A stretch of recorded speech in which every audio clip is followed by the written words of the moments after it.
Ibn Qayyim al-Jawziyya, Les sentiers des itinérants, chapitre 16, la station spirituelle de la repentance. Une fois bien installé dans la demeure de la muhasaba, examen de conscience, le serviteur aborde la station spirituelle de la repentance, at-tawba, parce que grâce à la muhasaba, il peut distinguer ce qu'il a de ce qu'il doit.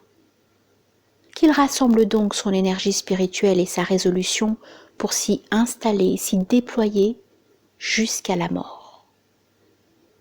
En effet, la demeure spirituelle de la repentance constitue le début, le milieu et la fin des demeures que l'aspirant ne quitte pas jusqu'à la mort.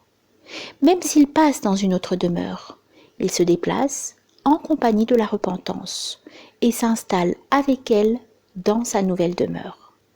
C'est dire que le serviteur en a autant besoin d'elle à la fin qu'au début. Dieu, qu'il soit exalté, a dit « Repentez-vous tous à Dieu, peut-être la'allakum serez-vous heureux ». Par ce verset d'une sourate médinoise, Dieu s'est adressé aux croyants et aux meilleurs de ses créatures pour qu'ils se repentent au terme de leur combat pour la foi, de leur endurance et de leur émigration. Ensuite, il a fait dépendre la réussite de la repentance au même titre que l'effet dépend de sa cause en usant de la particule la'alla, peut-être, qui indique l'espérance. Ainsi, lorsque les croyants se repentent, ils obtiennent l'espoir de réussir. Dieu, qu'il soit exalté, dit « Ceux qui ne se repentent pas, ce sont bien les injustes. » Il a divisé les serviteurs entre repentants et injustes, sans laisser aucune place pour une troisième catégorie, en réservant le nom d'injuste à celui qui ne se repent pas.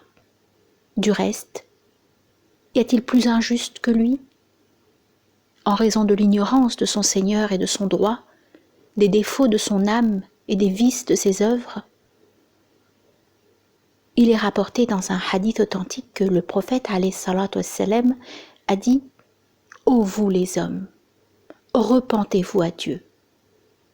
Par Dieu, je me repens à lui plus de 70 fois par jour. » De même, ses compagnons rapportent qu'avant de se lever à la fin de chaque séance, il répétait 100 fois « Seigneur, pardonne-moi et accorde-moi la repentance. Tu es celui qui agrée la repentance et qui pardonne. » On rapporte également que depuis la révélation de la sourate Al-Fath, le secours, il n'a jamais accompli une seule prière sans dire à la fin « Gloire à toi, notre Seigneur, et louange à toi, mon Dieu, pardonne-moi. » Il a affirmé « Aucun de vous ne sera sauvé par son œuvre. » On lui demanda « Mais même pas toi, ô envoyé de Dieu ?» Il a dit « Même pas moi, à moins que Dieu ne me comble de sa miséricorde et de sa faveur. »